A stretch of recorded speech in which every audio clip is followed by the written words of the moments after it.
है everyone, welcome to GS of civil services classes YouTube channel. मेरा नाम अंजलि है। So finally your 71st BPSC mains has came to an end and I know ये जो mains का paper हुआ है, it has lot of surprises for most of the candidates. ठीक है, so if you are going through that phase कि paper बहुत hard आया, इजी आया, मीडियोकर आया, जिस फेज़ में जा रहे हो, and if you feel like कि आप ही को out of the box question लगा, आप ही को वो सरप्राइजेस हिट किए हैं, this is not the truth. The most of the candidates who are serious candidate as well has face this situation in the exam centre, in the exam hall when they see the paper, question paper. ठीक है, so we are going to see the analysis कि paper कैसा था and ultimately what would be the take away for the 72nd BPSC candidates. उनके लिए क्या take away है इस पेपर से and how they can formulate their preparation और the strategy for their upcoming examination. ठीक है, बिकॉज दिन पे दिन हम लोग क्या देख रहे हैं कि BPSC is going to be tougher. We have seen the AEDO paper, we have now seen the 71st BPSC mains का paper, so it is going to be tough, there is no doubt. All right, and considering the interview pattern, उसके लिए भी BPSC ने बहुत सारे changes किए हैं। so BPSC is going to be tough and not only from the BPSC point of view, आयोग के तरफ से भी नहीं, बल्कि जो कंपटीशन है, जो भीड़ है बीपीएससी में, उसमें भी वो क्वालिटी और स्टैंडर्ड आ रही है। ठीक है, and now we are going to address the elephant in the room कि जो टॉपिक्स पूछे गए हैं आपको वो करवाए गए थे या नहीं करवाए गए थे, and what would be the basically in order to give honours on somebody else. ठीक है, कि ये टॉपिक हुआ या नहीं हुआ तो कैसे उसको लिंक कर सकते थे, नहीं हुआ तो किसकी फ़ॉल्ट है, हमारी फ़ॉल्ट है, आपकी फ़ॉल्ट है। We are going to discuss all the expect of it. All right, तो we are going to address the elephant in the room as well. And जो भी और भी है कि कुछ एक क्वेश्चन मैच हो गया तो बड़ा तिगड़म मचा हुआ है कि मेरे यहाँ से मैच हो गया, उसके भी बारे में हम लोग बात करेंगे। And finally what would be the cut of from the previous, जो भी हम तक हमने 68 और 69 का देखा है, 70वीं का भी कट ऑफ नहीं आया है, बट एक अनुमान लग जाता है कि क्या कट ऑफ जाएगा, क्या नहीं जाएगा, on the basis of the paper and the basis of the feedbacks that we receive from the students as well. All right, तो चलिए हम लोग वीडियो को स्टार्ट करते हैं and we will going to see the analysis. This is not only important for the 72nd BPSC candidates but also for the 71st BPSC candidates कि obviously you are going to be appear in the 72nd, क्योंकि उस time तक तो result आएगा नहीं, you will be in the erase। तो अभी से what would be the take away, and आपने एग्ज़ाम दिया है, you have gone through the process, तो अगर नेक्स्ट एग्ज़ाम में हमें इस सिचुएशन से बचना है तो what would be the proper strategy and how you can prepare any subject considering the pattern which has been given in this examination। ठीक है, तो चलिए एनालिसिस में चलिए हम लोग थोड़ा सा पहले क्वेश्चन को देख लेते हैं and we will get to know कि कैसा क्वेश्चन था। एंड आपको तो पता ही है कैसा क्वेश्चन था, but just go through once for the 72nd BPSC candidate as well, और आपको भी एक बार अंडरस्टैंडिंग हो जाएगी कि अगर ये टॉपिक मैंने नहीं पढ़ा था, अगर उसका एक जो मेन हेडर पॉइंट है वो भी पढ़ा था, then I will be able to write something relevant to that topic. ऐसा नहीं कि कहानियाँ लिख के आएंगे, लेकिन कुछ तो रेलिवेंट हम उस टॉपिक पे लिख के आते हैं। And we will go through the topic for the Lakshya and the Sanjeevani batch student कि जो आपका कवरेज हुआ था in the Lakshya and Sanjeevani batch for the 71st BPSC mains के कैंडिडेट का, उससे आपको फ़ायदा हुआ या नहीं हुआ। ठीक है, चलिए। सो I think in GS1 GS2 में जो ऐसा सेक्शन है जो कि प्रीवियस वाले से भी थोड़ा इजी पूछा गया है, वो है सिर्फ हिस्ट्री। ठीक है, तो दैट इज़ द सेक्शन 1। वो हिस्ट्री था। तो बहुत ही स्ट्रेट फॉरवर्ड ही क्वेश्चन था, कुछ उलट पुलट के क्वेश्चन नहीं था। जैसे शॉर्ट में बिरसा मुंडा मूवमेंट में हमने कितनी बार आपको एड्रेस किया है कि कोई एक टॉपिक आपको दे दिया जाएगा, उसमें कुछ भी नहीं आपसे पूछा जा रहा है, बस वो टॉपिक आपको दे दिया गया है, तो इसको किस तरीके से एड्रेस करना है, इसमें हमें सारे एक्सपेक्ट्स को लिखना चाहिए एंड उस एक्सपेक्ट्स पे ज़्यादा हमें पॉइंट्स देने चाहिए जो important. For example Birsa Munda movement, तो बिरसा मुंडा मूवमेंट का आपने 2-3 लाइन का इंट्रोडक्शन लिख दिया। इस वाले टॉपिक में सबसे ज़्यादा इंपॉर्टेंट एक्सपेक्ट क्या होता है, कॉज क्या था इस मूवमेंट का, ठीक है। और जो नेक्स्ट आता है कि कोर्स क्या था इस मूवमेंट का, ये मूवमेंट कैसे कैसे गया, वो इसमें रेलिवेंट उतना नहीं रखता बिकॉज ये 7 मार्क्स का ही है क्वेश्चन। तो उसमें वो चीज़ को हम लोग एक फ़्लो चार्ट के थ्रू या एक फ़्लो मैप के थ्रू दिखा सकते हैं कि इस तरीके से ये मूवमेंट फ़्लो किया, एंड देन उसके बाद कंसिक्वेंसेस क्या हुए, ये एक इम्पॉर्टेंट हो जाता है। एंड देन आता है कि आगे के जो भी मूवमेंट्स हुए हैं बिहार में या पूरे इंडिया में, तो बिरसा मूवमेंट से हम लोग क्या लेसन लेते हैं और क्या लर्निंग लेते हैं जो हम आगे के मूवमेंट में इसको यूज़ किया गया, and then the way forward, ठीक है। तो यहाँ पे पॉइंट्स हमारे कम हो जाएंगे, बट जो ओवरऑल ढांचा होना चाहिए वो हम मेंटेन करेंगे, और 1-2 जो सब हेडिंग्स हैं उसको हम फ्लो चार्ट के थ्रू दिखा देंगे। That I have told you multiple times in the Lakshya and the Sanjeevani, and जो भी ऑफलाइन सेमिनार्स होते हैं जिसमें I came and teach you that, ठीक है। Indian council act, obviously council act, administrative acts आपने सबने किया ही होगा क्योंकि हम देखते ही आ रहे हैं कि एक एक्ट तो पूछता ही है। Western education, very popular topic. Jayaprakash Narayan quit India movement, very popular topic. Pala art of the eastern India, then expected Rabindranath Tagore contribution to the Indian culture, ये भी मैंने करवाया था, बहुत डिटेल में ही करवाया था इसको। सो इसमें अगर हम लोग शॉर्ट में देखें कि ये बहुत ही प्रोबेबल और हाईलाइटेड टॉपिक है जो बीपीएससी पूछते जा रहा है। अब इसी में से कोई बोल दे कि ये मेरे यहाँ से लगा है, तब तो भाई ये तुम्हारे लिए शर्म की बात होगी कि तुम इसको भी बताते हो कि आपके यहाँ से लड़ा है। अरे this is the very much the syllabus of the BPSC mains examination. तो लड़ा है नहीं लड़ा ये तो बात ही नहीं है, ये तो मतलब जो बीपीएससी के फील्ड में घुस रहा है पहली बार उसको भी पता है कि मेंस में ये टॉपिक्स पूछे जाते हैं। This is specifically written in the syllabus itself. तो ये लड़ा है नहीं लड़ा है इसमें तो यहाँ पे सवाल ही नहीं उठता है। चलिए, then analyse the political, economic, social factor behind the revolt of 1857। Again 1857 ही पूछा है, इसका फैक्टर्स पूछ दिया है, और ये जो पॉलिटिकल, इकोनॉमिक, सोशल फैक्टर है ये स्पेक्ट्रम में ही दिया हुआ है, अलग अलग फैक्टर्स दिया है ना। एंड देन उसके बाद बिहार का कॉन्ट्रीब्यूशन तो आप पढ़ेंगे ही जब बिहार के लिए पढ़ रहे हैं तो, ठीक है। कुंवर सिंह का रोल तो आएगा ही आएगा, कुंवर सिंह कहाँ कहाँ गए थे, कैसे उन्होंने अपनी ब्रेवरी दिखाई, प्रदर्शन किया उसका, उसके बारे में उनका क्या कंट्रीब्यूशन रहा ओवरऑल 1857 में, वो तो आप बताएंगे ही, ठीक है। Modern art, architecture, again they express the political and the cultural value of the period. तो यहाँ पे ये जो पार्ट है मॉडर्न आर्ट एंड आर्किटेक्चर तो सब करते हैं, बट उसको पॉलिटिकल और कल्चरल वैल्यूज़ उसको कैसे दिखाएगा, इस पे मैंने बहुत ही डिटेल लेक्चर आपके साथ लिया था कि पॉलिटिकल वैल्यूज़ आप कैसे उससे देख सकते हैं, एंड द कल्चरल वैल्यूज़ भी आप कैसे देख सकते हैं। जो अशोका का स्तूपा वगैरह बना था उसे कल्चरल एक्सपेक्ट उसका दिखता था, एंड जो पॉलिटिकल एक्सपेक्ट भी हमें उसके दिखते थे, जैसे विजडम को बहुत ग्रैंड तरीके से वो समझा ये करते थे तो उससे पॉलिटिकल एक्सपेक्ट भी दिखता था। जो आर्ट्स फॉर्म थे वो डिफरेंट एक्सपेक्ट में उन्होंने मैनेज किया हुआ था तो उससे पॉलिटिकल एक्सपेक्ट दिखता था, ठीक है। And even in the stupas, in the inscription of the Ashokas, हमने बहुत सारे उसमें पॉलिटिकल एक्सपेक्ट, वो भी स्तूपा अशोका ने इंस्क्राइब्ड किया हुआ था तो उससे भी आपका पॉलिटिकल वैल्यूज़ निकलता है। Even we have learn about the cultivating method जो आज हम लोग यूज़ कर रहे हैं, तो बहुत सारे लिंकेजेस हैं जो आप इसको मोल्ड करके लिख सकते थे, एंड आपने लिखा भी होगा। 3rd नंबर पे Indian national movement, early constitutional register, mass mobilisation, highlighting the Bihar role at a different historical junction. तो ये जो क्वेश्चन है, ये क्वेश्चन आप जब देखोगे ना तो प्रीवियस ईयर क्वेश्चन में भी इंडियन नेशनलिज्म पे क्वेश्चन पूछा गया है कि how it has been evolve, तो वहाँ से इसी थीम पे ये क्वेश्चन को थोड़ा तोड़ के पूछ दिया गया है।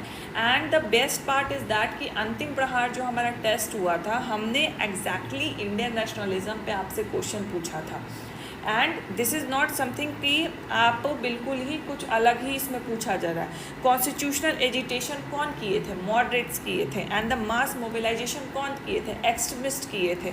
एंड देन उसके बाद आपको इसमें रूल्स बताना है। तो ऑब्वियसली जब मॉडरेट्स अगर यूनियन लेवल पे बने थे, इंडिया लेवल पे बंगाल में बन रहे थे, तो बिहार में भी कुछ लोग थे जो मॉडरेट्स थे।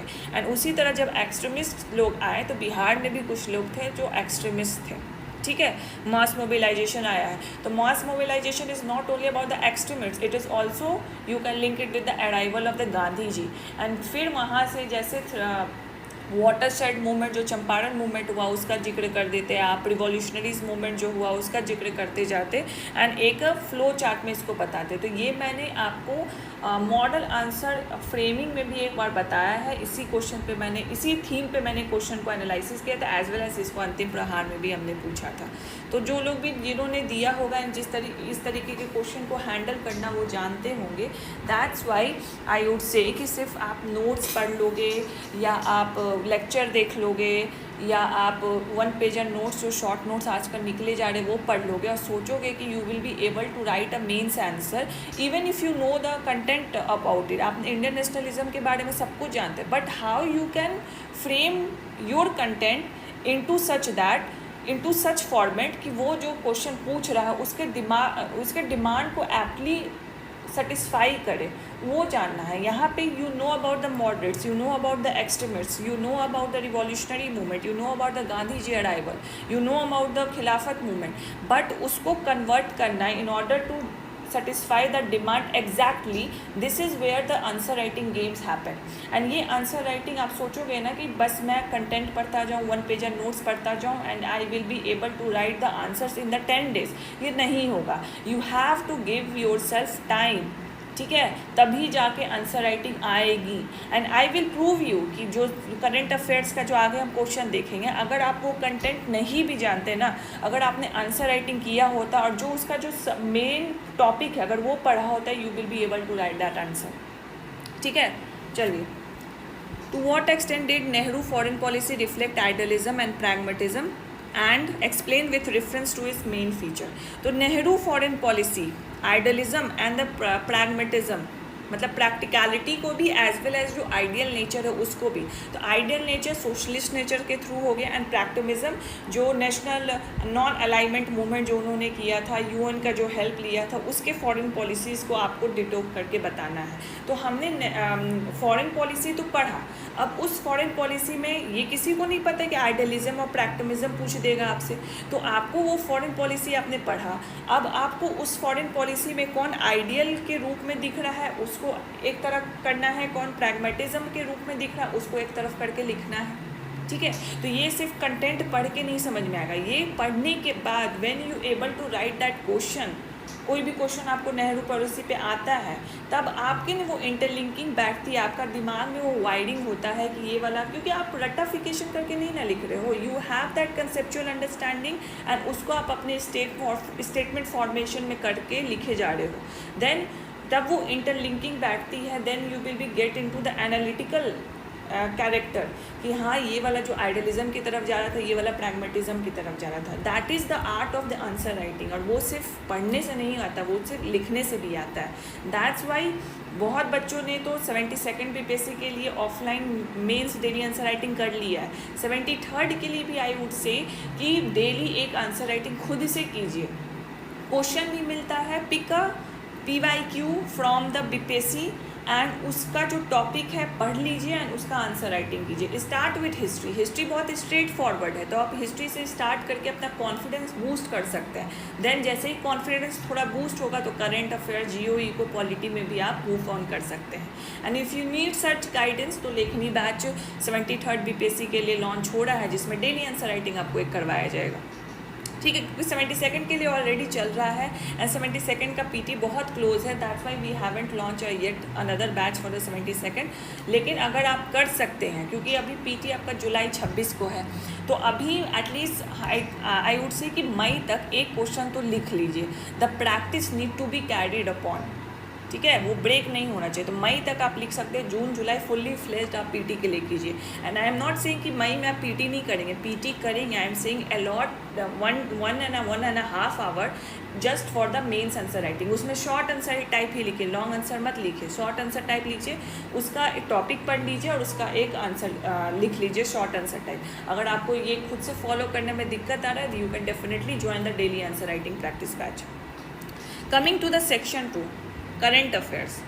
करंट अफेयर्स इस बार सही में मतलब बहुत था, आउट ऑफ द बॉक्स था, बहुत सरप्राइजेस थे। एंड आई वुड से कि देखिए जो मोटे टॉपिक हैं, जो हाईलाइटेड टॉपिक हैं, that we have definitely cover it, but उसके अंदर के जो टॉपिक हैं that we haven't included it. I am very open to say that, and this is not something like we haven't done it, ठीक है, because even if the UPSC candidate who is preparing for solely for the UPSC, उसने भी अगर BPSC का PYQ देखा होगा तब भी वो ये टॉपिक को छाट के नहीं पढ़ता, बिकॉज किसी भी एग्ज़ाम का प्रिपरेशन आप कैसे करते हो, it is not up to कि आपने कोई फ्यूचर एस्टिमेशन लिया, आपने भविष्यवाणी की और फिर आपको पता चला नहीं ये पूछेगा, नहीं, ऐसा नहीं है।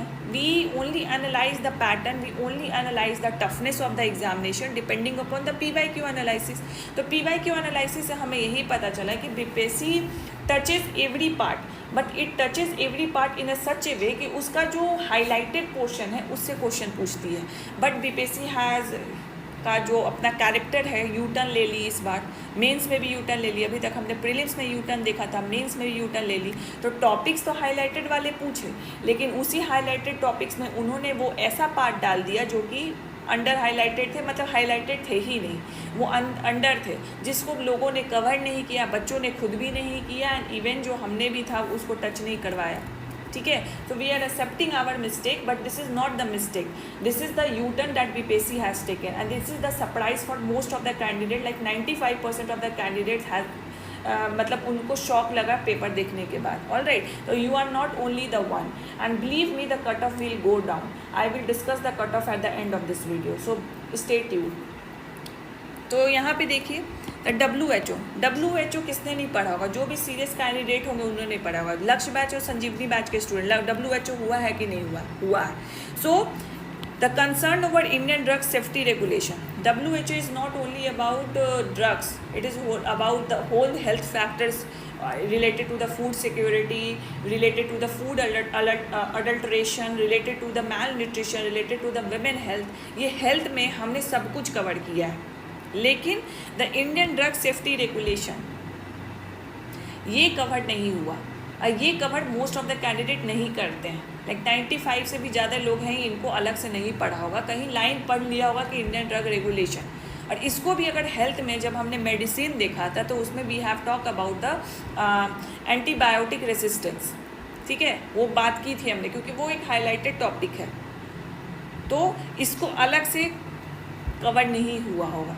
बट आपने न्यूज़ तो देखा ही है ना, आपने न्यूज़ देखा है कि किस तरीके से दवाइयों में अडल्ट्रेशन आ रहा है, तो उसी पे ड्रग सेफ्टी रेगुलेशन गवर्नमेंट ने पास की होगी इन फार्मास्यूटिकल सेक्टर्स, ठीक है, एंड उसी के प्रोविजंस आपको नहीं पता है। But when if you have read the WHO, तो उनके जो मेजर प्रोविजंस हैं, उनके जो ऑब्जेक्टिव है वो आपको पता है। If you have read the health, जो GO ECO का पार्ट है, एंड उसमें आपने मेडिसिन कवर किया ही होगा, तो उसको और इसको मिला के you can write a very generic answer to it, और एक अच्छा आंसर आप लिख सकते हैं with the proper detail, even if you don't know the regulations, even if you don't know the provision of the Indian drug safety regulation, ठीक है। तो यहाँ पे the answer writing practice will help you, because हर क्वेश्चन CAC exam में, civil service exam में आपको नहीं आता है। द डिफरेंस इज़ दैट कि यहाँ पे जो भी करेंट अफेयर्स के क्वेश्चन हैं उसमें मोस्ट ऑफ द ऐसे क्वेश्चन हैं जो उसमें एक पार्ट जो ऐसा है जो आपने प्रिपेयर नहीं किया है, या उसके बारे में बहुत जेनरिक इन्फॉर्मेशन है, फुल फ्लेज कंटेंट नहीं है, and you are not only one, ठीक है। बहुत लोग हैं, 95% ऐसे लोग हैं जिनको ये समस्या फेस हुई है, because you have prepared according to the BPSC PYQ, we have prepared according to the BPSC PYQ, and उससे अगर डाइवर्ट हुआ है इट गोना इम्पैक्ट ऑल।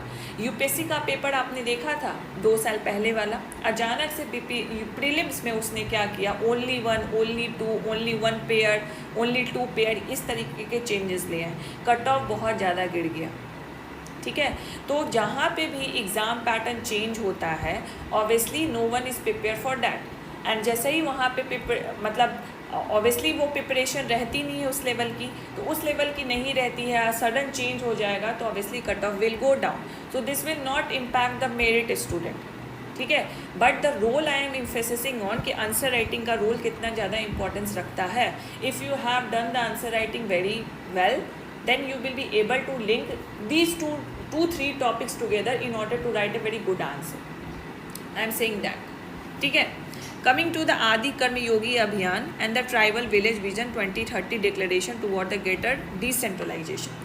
अब डिसेंट्रलाइजेशन तो आपने पढ़ा है, ठीक है, हमने we have talk about the regional disparity, so we have talk about the ground level की रीजनल डिस्पैरिटी क्यों है, तो उसमें अगर डिसेंट्रलाइज वे में अगर हम लोग डेवलपमेंट करें तो रीजनल डिस्पैरिटी हम कम कर सकते हैं, तो यहाँ पे आप रीजनल डिस्पैरिटी भी डाल सकते हैं। उसी में we have talk about the tribal development, tribals Bihar में कितने हैं, what is the, but we haven't talk about the vision of the 2030 tribal village 2030 का नहीं बात हो पाई इस पर, तो ये नहीं बात हो पाई, तो what would be the declaration towards the greater digitalisation. आप ही बताओ, अगर ट्राइबल डेवलपमेंट हमें करना है, विलेज विजन बनाना है, तो ट्राइबल विलेज विजन बनाने का क्या होगा।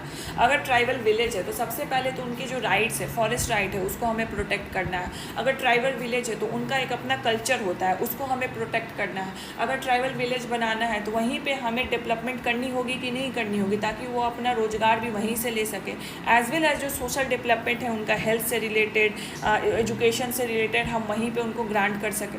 ट्राइबल में एक और होती है हेल्थ को लेके, क्या बोलते हैं, टोटका बहुत वो लोग अपनाते हैं, तो उन टोटकों से हट के उनको हेल्थ फैसिलिटीज़ हमें प्रोवाइड करनी होगी। तो this is the decentralisation of the services from the urban areas to the tribal areas, and this is all about the tribal village vision. और ये मैंने आपको पढ़ के प्रोविज़न नहीं बताया, this is the common sense when you have read the topic holistically. बस एक पेज का नोट पढ़ लोगे, कंपाइल नोट्स पढ़ लोगे एंड सोचोगे कि you will be able to write an answer, नहीं होगा। You have to do the answer writing practice, this is the reality. Coming to next question now. Next question में देखो यहाँ पे क्या क्वेश्चन है, online gaming bill by the parliament, how this can promote the e sport and online social games while also protecting the youth from the fraud and the social evil. अब online gaming bills 2020 के बारे में इसने पूछा है, 2023 के बारे में ये पूछा है, तो थोड़ा आउटडेटेड तो है ना ये online gaming bill, but you know कि गेमिंग एप्स बहुत सारे गवर्नमेंट ने कर्ब किए because of the cyber security problems and also because of the crisis that the youth and the childrens have because of the online gaming games. तो आपने social media पे तो ज़रूर prepare किया होगा, आपने ऐसे में भी प्रिपेयर किया है, एज वेल एज आपने उसको geo eco and the science tech वाले पोर्शन पे भी सोशल मीडिया को कवर किया है। तो will you not able to write even if you don't know the provision of 2023, ठीक है। तो think about something like you are being an officer and you are have to make a policy, तो आपको online gaming bill pay उसके regulation पे control करना है। Will you not be able to generalise some point, generate some point, कर सकते हो ना कि हमें प्रोमोशन करना है एज वेल एज उसका रेगुलेशन क्या है। There should be the promotion to promote the e sport and the online social game, but there should be the regulation in order to curb the society from the cyber crime as well as the bad health impact और the bad mental health impact, उसके बारे में भी करना है। तो from there you can write a good answer, और ये भी शॉर्ट में है, 2 पेज का आपको लिखना था इसमें, ठीक है। So next question, increasing surge in the anti-immigration rhetorics, protest and the policy worldwide from the Western democracy to the part of the Asia. Western democracies कौन कौन सी है बताओ? उसी Western democracy से एशियाज में बहुत लोग आ रहे हैं। Why आ रहे हैं, क्यों आ रहे हैं? Why? बिकॉज वेस्ट एशिया में, वेस्टर्न डेमोक्रेसी में, अगर हम लोग वेस्टर्न एशियाज भी देख लें एंड द वेस्टर्न डेमोक्रेसीज भी देख लें, वहाँ पे क्राइसिस ही क्राइसिस चल रहा है।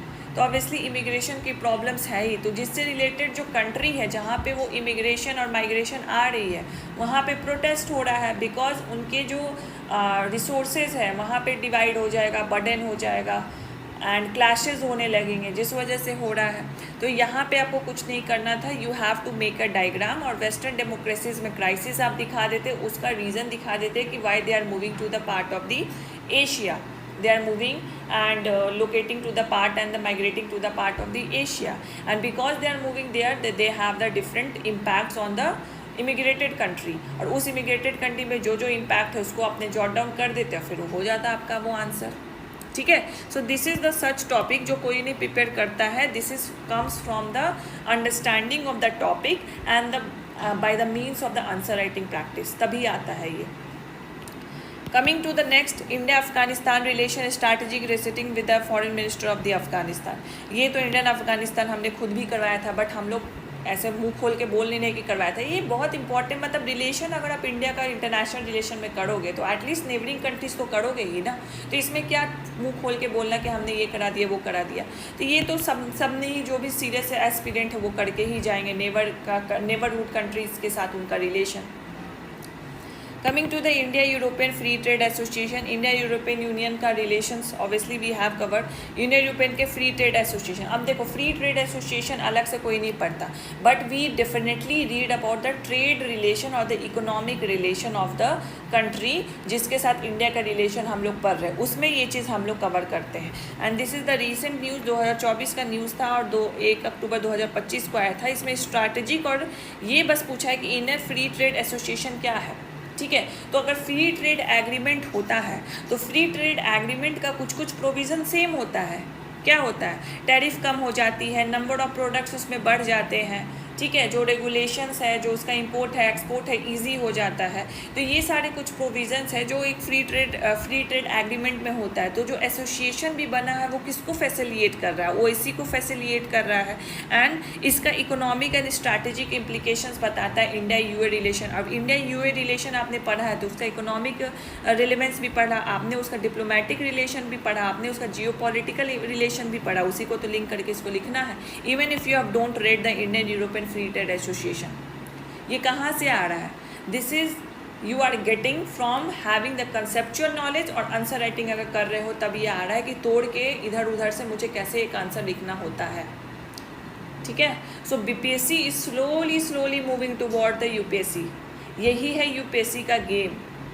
बिकॉज वहाँ पे आपको एक टॉपिक नहीं दे दिया जो आपको रटे हुए हैं और वो लिखना है, वहाँ पे you have to mould the content, you have to interlink the content, उस पेपर का इस पेपर में, इस पेपर का उस पेपर में, एंड फिर उसके बाद एक स्ट्रक्चर आपको देना होता है। And this is how this section 2 of the current affairs should be handled if you have done the answer writing well. United Nations sustainable development goal, बहुत ही स्ट्रेट फॉरवर्ड क्वेश्चन है, सस्टेनेबल डेवलपमेंट गोल पढ़ के ही जाते हो। अब ये जियो eco का part है, सस्टेनेबल डेवलपमेंट गोल, और ये भी कोई करंट का पार्ट नहीं है जो इधर पूछ दिया गया है। सस्टेनेबल डेवलपमेंट गोल हमेशा ही करंट में रहता है, हमेशा ही करंट में रहता है, because of the climate change, because of the global warming, because of the increasing industrialisation, fossil fuel dependency, ये हमेशा ही रहता है। तो ये करंट अफेयर्स में तो हमेशा ही रहेगा, but this is the part of the geo eco, but इसको पूछ दिए यहाँ पे। अब ये वाला जो क्वेश्चन है, Chhath festival has gain a increasing significance, discuss the social culture economic impact link to it with the migration.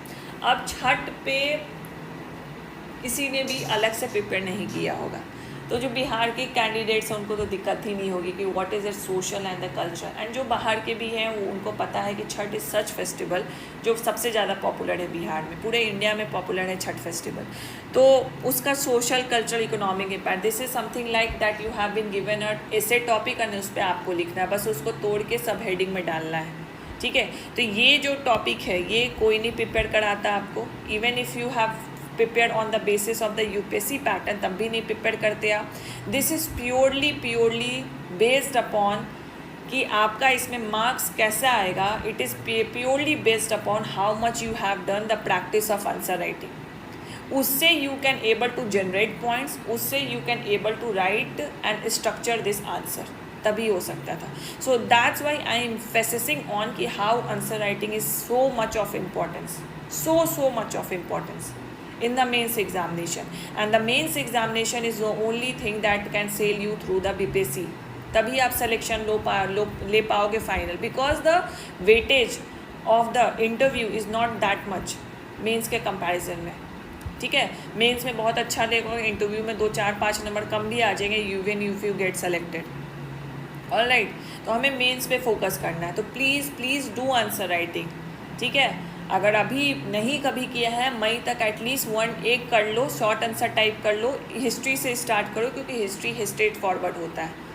अगर नहीं कुछ समझ में आ रहा है तो 73rd का लेखनी बैच ज्वाइन कर लो, ऑनलाइन सेशन है, ऑफलाइन कर सकते हो तब तो और बढ़िया है, क्योंकि वहाँ पे करोगे तुरंत आपको क्वेश्चन मिलेगा, टॉपिक एक दिन पहले मिल जाएगा, वो पढ़ के आना है, वो लिखना है, एंड साथ में फिर आपका डिस्कशन होगा कि कैसे आपने लिखा है। And this is just take like 1 hour of you. अगर बगल में रहते हो, पटना में रहते हो, it will be very very very beneficial for you.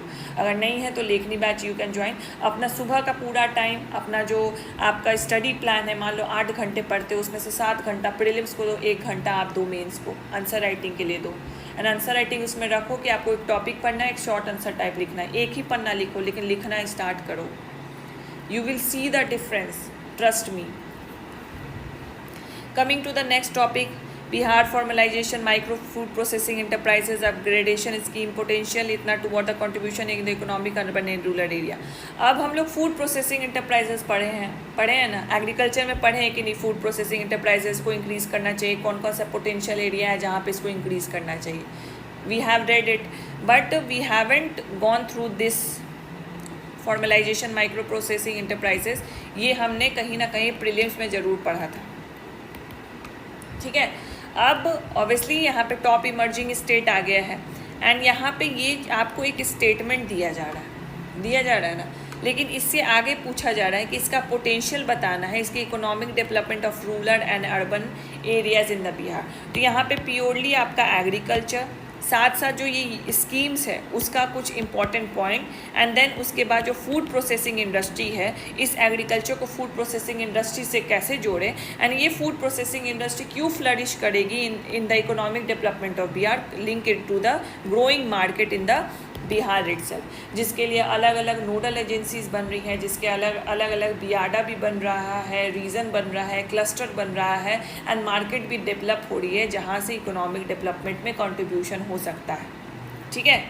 तो यहाँ से you will be able to write a good answer on it. तो समझ में आ रहा है कि इस तरीके से even if you don't know exact provision of any scheme that has been asked, but you know the core topic, health जानते हो, एग्रीकल्चर जानते हो, उसका स्कीम जो एक स्पेसिफिक पूछ दिया वो नहीं जानते, तो क्या वो आंसर हम नहीं लिख सकते हैं? बिल्कुल लिख सकते हैं, ठीक है। So this is not I am here to say कि अरे ये नहीं हुआ तो ये गड़बड़ हो गया, नहीं। अब अगर आपने आंसर राइटिंग अच्छे से किया होता, अगर आपने देखो आंसर राइटिंग करना इज़ नॉट अबाउट कि आपको एक क्वेश्चन लिखना मिल गया, आपने उसका एक आंसर फ्रेम कर लिया and you are done and dusted. No, आपने आंसर लिखा, फिर उसके बाद आपने एनालिसिस किया, एनालिसिस करके आपने अपने नोट से देखा कि क्या आपने कंटेंट वो लिखा है, फिर उसके बाद आप स्ट्रक्चर पे जाते हो, प्रेजेंटेशन पे जाते हो कि क्या आप इस आंसर को और इम्प्रूव कर सकते थे, देन यू कैन से कि आपने आंसर राइटिंग कर लिया, ठीक है। इसको बोलते हैं, तब जाके आंसर राइटिंग आपको फ्रूटफुल होता है आपके लिए, because you will after doing the analysis you will know the significance of the interlinkages, you will know that how the presentation can be improved, and you will know that how to take the content from one GS paper section to the other GS paper section। और यही game है mains answer writing का। I am not saying to make कहानियाँ आप बनाओगे then you are obviously out of the list, but in order to get a good fetch marks in such paper, जहाँ पे जो पीपीएससी के PYQ से pattern बिल्कुल उलट पुलट कर दिया है, उस केस में the art of answer writing helps you. And no, कोई नहीं जानता कि पीपीएससी नेक्स्ट टाइम क्या करेगा, ठीक है। नेक्स्ट हम लोग थोड़ा GS2 का भी देख लेते हैं। तो GS2 में पॉलिटी ऐसा टॉपिक है जहाँ मेन टॉपिक है उससे क्वेश्चन पूछा गया है, but I am not saying कि it is straightforward, but I am definitely saying कि अगर आपने अच्छे से पढ़ा होगा then polity is easy for you. Main feature significance of the 42nd, बहुत ईजी क्वेश्चन है। चलो, supremacy of the parliament and judiciary in the light of the weight, easy है। Judicial review, judicial activism, constitutional amendment act, basic structure इस पर डाल सकते हो, independency of the judiciary इस पर डाल सकते हो। Writ jurisdiction, name any 3 of the 5 writ that is issued by the Supreme Court and High Court to enforce the fundamental rights, बहुत सारे फंडामेंटल राइट्स से रिलेटेड जो डिसीजन है जो आप डाल सकते हो। फॉर एग्जांपल अडल्ट्री के थ्रू था, फिर उसके बाद अपना ट्रिपल तलाक के थ्रू था, फिर उसके बाद right to live with dignity के थ्रू था, बहुत सारा है जो आप डाल सकते हो इसमें।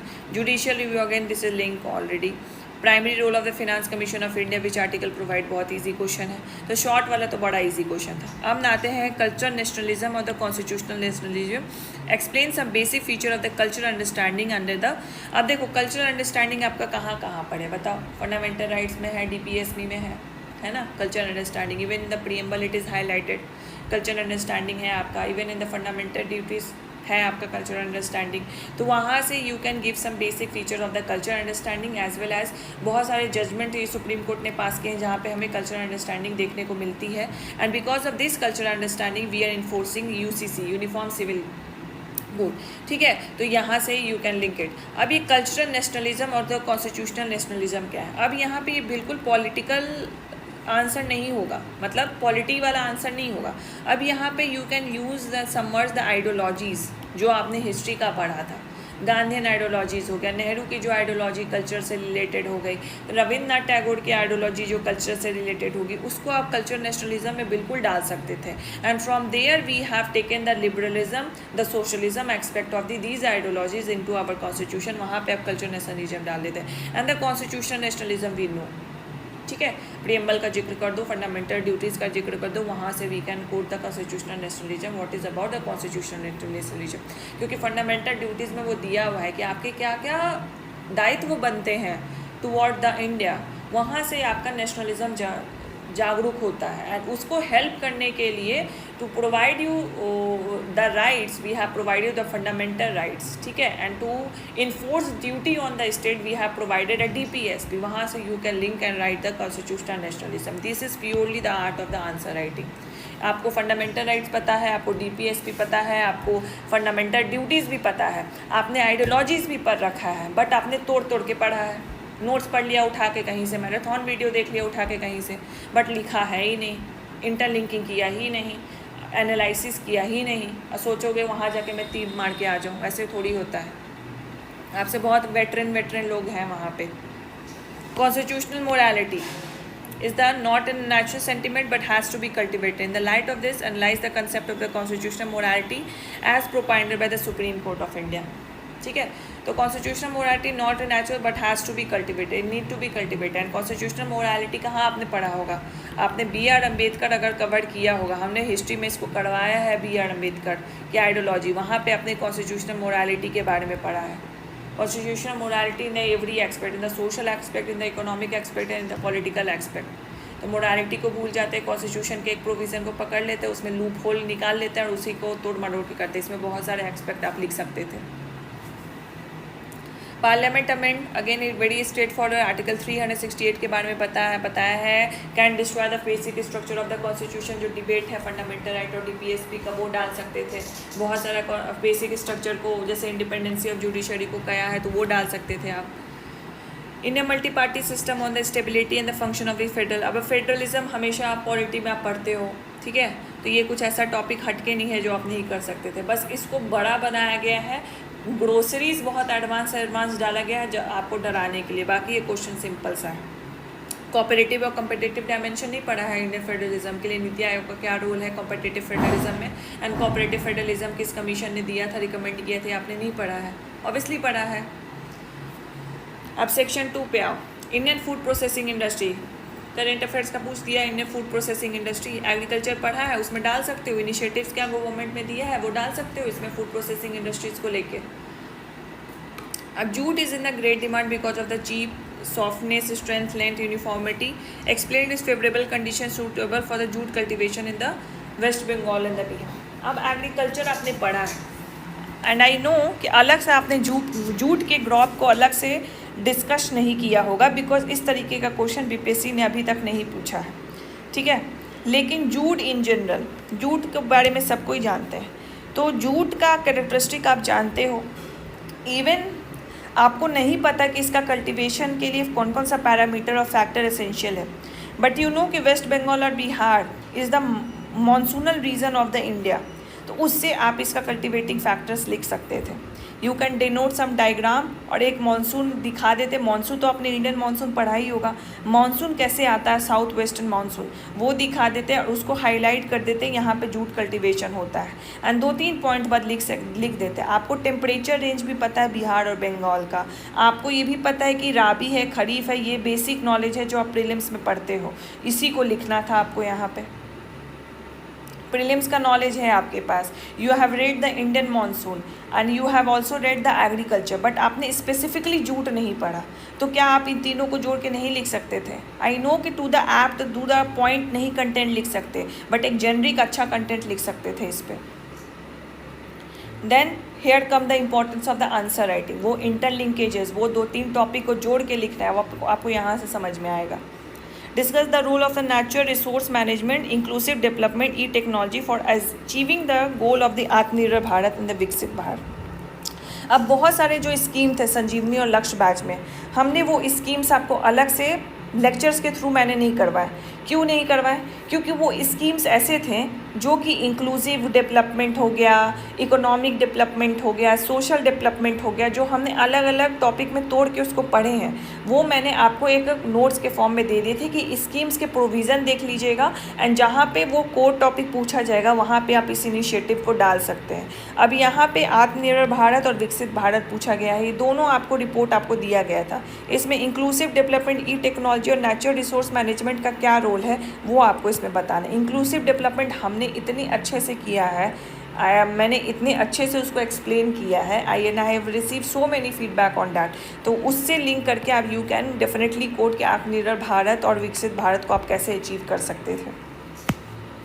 Environmental and social benefit of the geothermal energy in India with a suitable example. अब देखिए हमने रिन्यूएबल एनर्जी किया, बट रिन्यूएबल एनर्जी में भी mostly focus on what, Bihar में क्या है, सोलर एनर्जी ज़्यादा है तो उस पर हम लोग करते हैं, विंड एनर्जी फिर हम लोग कर लेते हैं, जियो एंड थर्मल एनर्जी का बिहार में स्कोप नहीं है, बट इंडिया में ऑब्वियसली इंडिया में भी स्कोप उतना नहीं है, बट इसने जियो थर्मल एनर्जी पूछ दिया तो ये out of the box question है। But overall the geothermal energy क्या होता है इसके बारे में हमने बात की थी कि क्या होता है specifically, and Jio thermal energy कितना परसेंटेज देता है इंडिया के पोटेंशियल में, जो इलेक्ट्रिसिटी और एनर्जी पोटेंशियल, उसका हमने बात किया था। वो डेटा कोड करना था, थोड़ा सा जियो थर्मल को बता देते, उसी से हो जाता। एटलीस्ट आपको 3-4 मार्क्स नहीं तो 2 ही मार्क्स तो मिलता। Initiative taken by the government to enhance the inclusive and sustainable development of the south Bihar in India. अब इंक्लूसिव डेवलपमेंट आपने पढ़ा, सस्टेनेबल डेवलपमेंट पढ़ा, बस साउथ बिहार के एक्सपेक्ट में लिख लेना है आपको। तो हमने जब साउथ बिहार की ज्योग्राफी पढ़ी तो हमने साउथ बिहार में क्या पढ़ा कि रिवर्स जो हैं वो उतने ज़्यादा नहीं है, उतने वॉल्यूम वाले नहीं हैं, साथ साथ यहाँ पे माउंटेनियस रीजन ज़्यादा है, यहाँ पे minerals content for north Bihar से ज़्यादा है। उसी को यूज़ करके आपको इंक्लूसिव अप्रोच और एक सस्टेनेबल अप्रोच बताना है। अब railway in the development of a country critically analyse the geographical, economic और political challenges faced by the Indian railways in enhancing is logistic efficiency in the north eastern part of the country. तो ये transport से related है।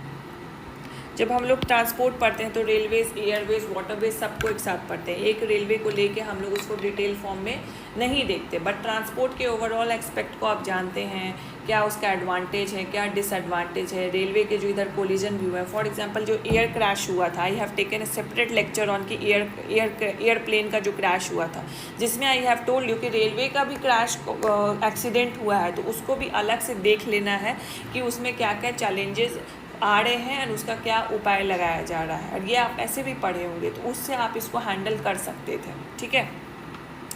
What are the component of the food security, easy question है ये, ठीक है, इसमें कुछ ज़्यादा नहीं डिस्कस करना है। Major port on the eastern coast of the India, तो जब ट्रांसपोर्टेशन पढ़ते हैं तो उसमें पोर्ट्स भी हम लोग पढ़ते हैं। श्याम प्रसाद मुखर्जी पोर्ट्स का एक रोल बता दिया है north east India and Bangladesh में, गिविंग सुटेबल एग्जाम्पल। तो यहाँ पे दिस इज़ समथिंग कि एक पोर्ट को पकड़ के, कोलकाता के पोर्ट को पकड़ के आपसे क्वेश्चन पूछ दिया, बट इसको आप as a geo eco topic ना देख के एज ए इंटरनेशनल रिलेशन वाला टॉपिक देखो कि कोलकाता में पोर्ट का क्या सिग्निफिकेंस है, और इसको फिर बांग्लादेश से भी लिंक किया गया है। तो माइग्रेशन, रिफ्यूजीज़ का भी प्रॉब्लम है, एज वेल एज जो प्रोडक्ट्स ट्रैफिकिंग होती है उसका भी प्रॉब्लम है, जो ह्यूमन ट्रैफिकिंग्स होती है उसका भी प्रॉब्लम है। तो ये सारे को आप लिंक कर सकते थे। ये this is only about the analytical thinking, जो आपको तभी आएगा जब आप मेंस आंसर राइटिंग करोगे और उसके बाद एनालिसिस करोगे। Fourth, industrial revolution, industrial 4.0।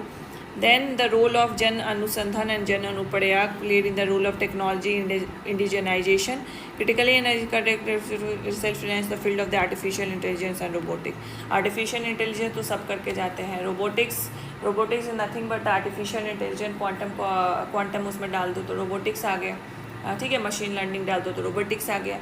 तो उसमें क्या क्या इनिशिएटिव्स लिया है ये आपको नहीं पता है, ये तो सिंपल है। STEM education in India has been successful, ये तो नॉर्मल है, ये हॉट टॉपिक ही था तो इसमें कुछ करने की। Nano technology as expected, nano पे बहुत क्वेश्चन पूछती है। डिजास्टर मैनेजमेंट मैंने आपको अलग से करवाया था with respect to the flood and the droughts, and उसमें सैटेलाइट का रोल, ठीक है। तो in the terms of the flood I have told you the hydraulic visions जो कि यूज़ कर सकते हैं in order to test the volume of the water that a river can carry in the future, ठीक है। उसी तरह explain the role of the Indian Netra policy in नेत्र project with a suitable example. नेत्र project था बहुत ज़्यादा current affairs में है, तो जिसको आप उसके प्रोविजंस को लिख सकते थे with suitable examples. High Indianisation of the space IT is believe to be the Indian long term strategic autonomy, institution of financial technology that inhibit complete Indianisation. तो बेसिकली आपको जो भी टेक्नोलॉजी है वो यहाँ बनाना है, उसमें क्या चैलेंजेस आपको आ रहे हैं।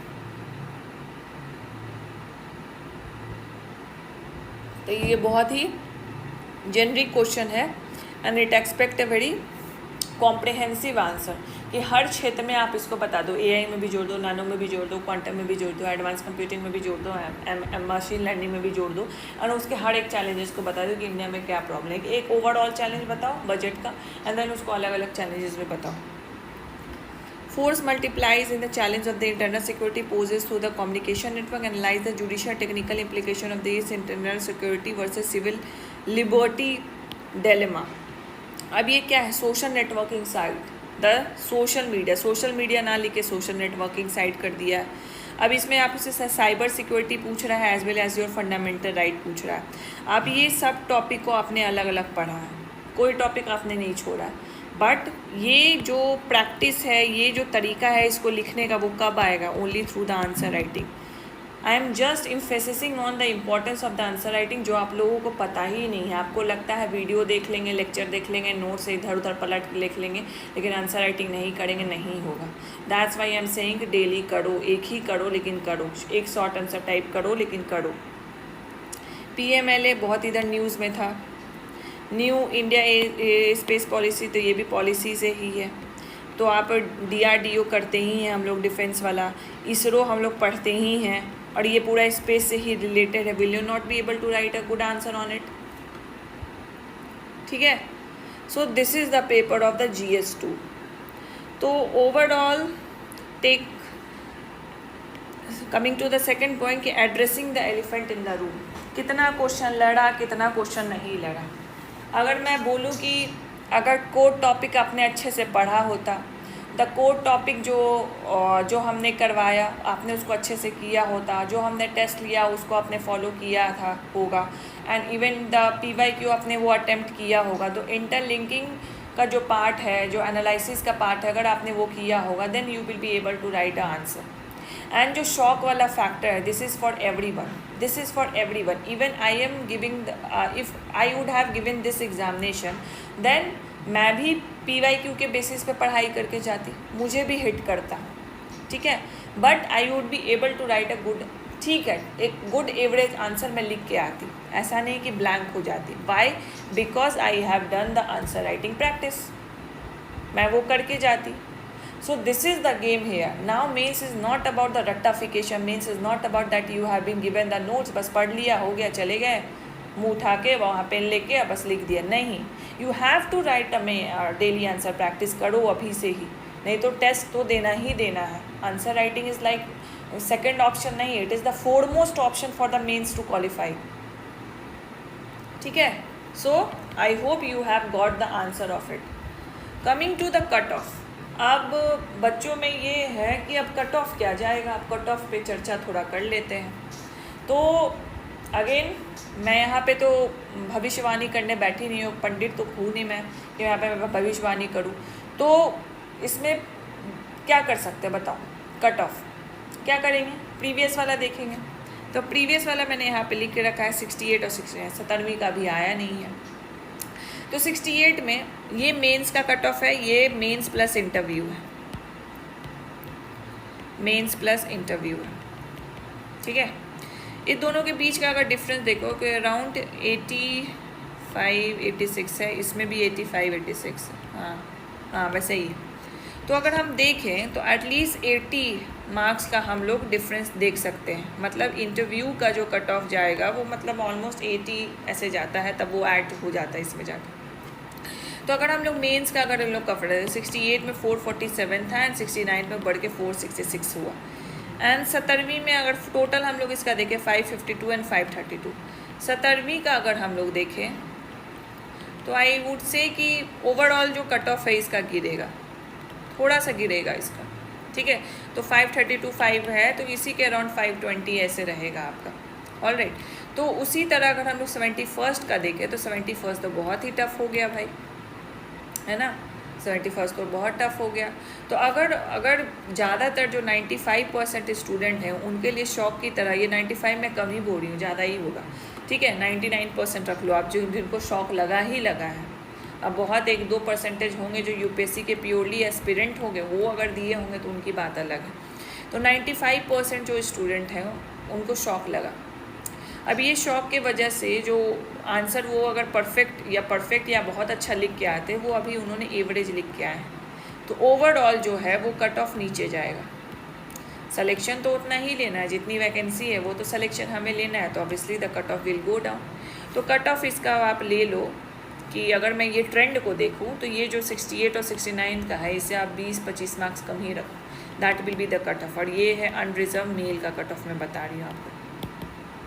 ठीक है, तो कट ऑफ को लेकर टेंशन ना लीजिए। एंड जो पेपर गया है, this is hard for everyone. I have received multiple messages from 100 of students कि पेपर बहुत हार्ड आया, ये हुआ वो हुआ। लेकिन जिन्होंने अच्छी पढ़ाई की है, जिन्होंने कोर टॉपिक्स पे पकड़ था, उनका पेपर अच्छा भी गया है, उनके भी मैसेजेस आए हैं।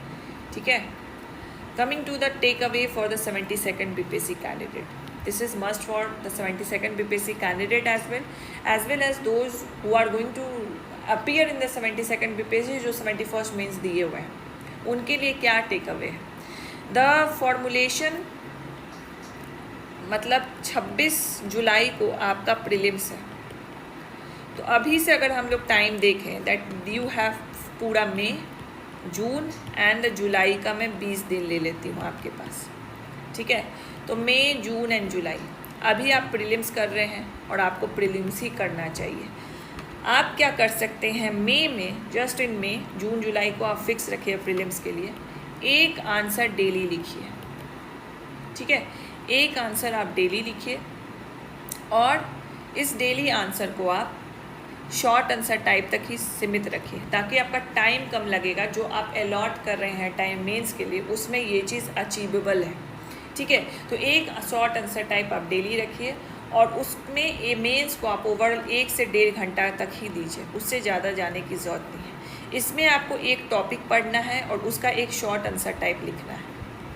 एंड स्टार्ट विथ हिस्ट्री हो जाएगा, देन गो फॉर पॉलिटी हो जाएगा, देन गो फॉर GUNE को। करेंट अफेयर्स बाद में करेंगे। ठीक है, तो ये टॉपिक इस तरीके से चलिए। एंड यहाँ पे भी हिस्ट्री में ऑब्वियसली सब कोड ही टॉपिक है, पॉलिटी में जो कोड टॉपिक है उसको पहले करेंगे, एंड GUE में कोड टॉपिक है उसको पहले करेंगे। एंड इस तरीके से लेके चलिए, तो आपका सिलेबस भी कवर हो रहा है, साथ साथ आपका क्या हो रहा है, आप एक आंसर राइटिंग भी कर रहे हैं। And this is the objective of the Lekhni batch.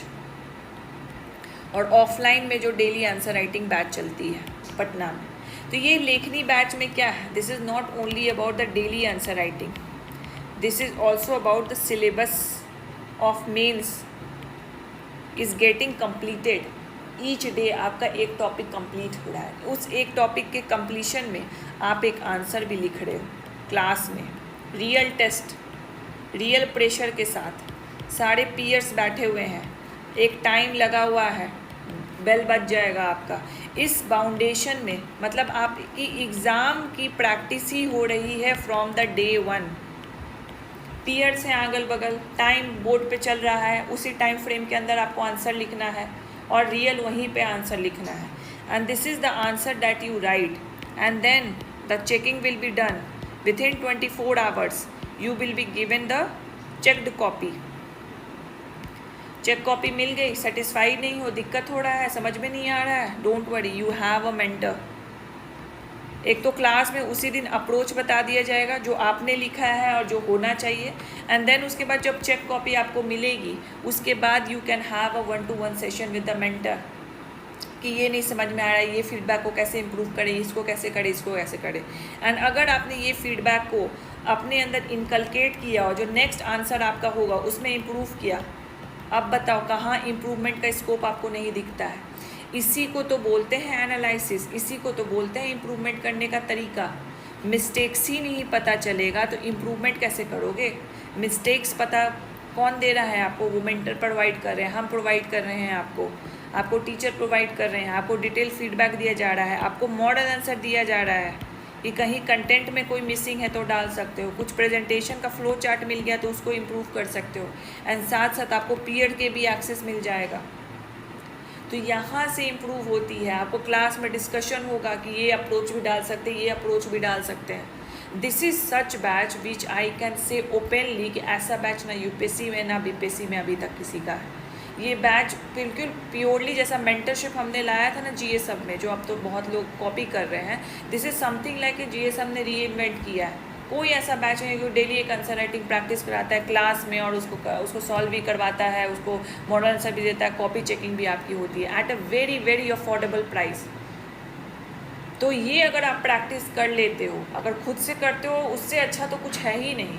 लेकिन आपको लग रहा है कि यू नीड सम गाइडेंस, आपको लग रहा है कि you need some discipline, then you can definitely go ahead with this one. तो 72nd के लिए तो हम लोग ने 2-3 बैच कर लिया था 72nd के लिए, जो कि अभी चल रहा है, तो उनका प्रीलिम्स अब हम कंटिन्यू कर रहे हैं।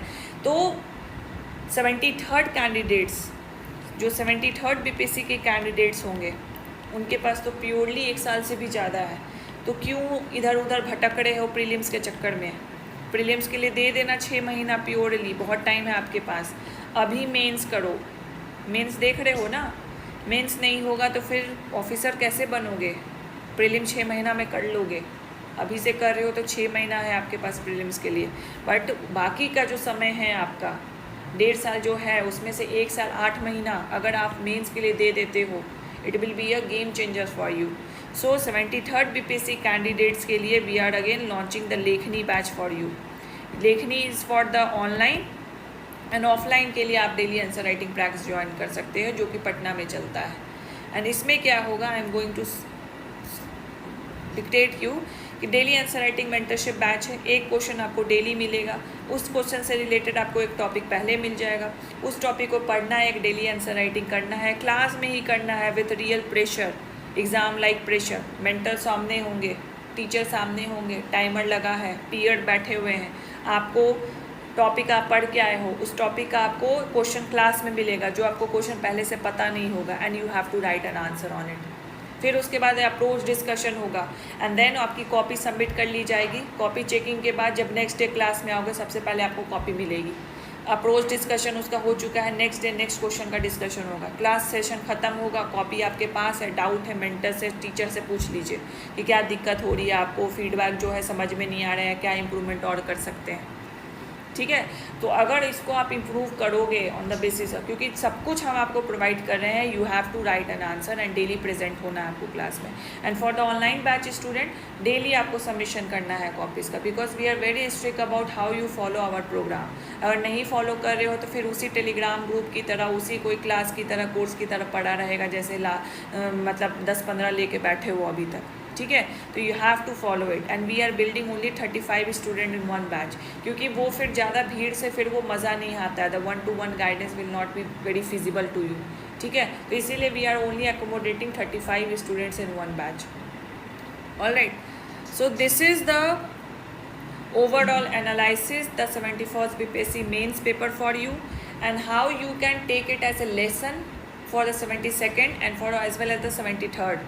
तो BPSC अब बदल रहा है, अब आप भी बदलो, शॉर्टकट के चक्कर में ना जाओ, रियल मेहनत करो और कंसिस्टेंट मेहनत करो. सोचते हो एक दिन में बैठ के मैं पूरा नोट्स खान जाऊँ, एक दिन में बैठ के मैं 7-8 घंटा का वीडियो देख लूँ, this will not work. The intensity will not work, it will not gonna help you, only the consistency will help you.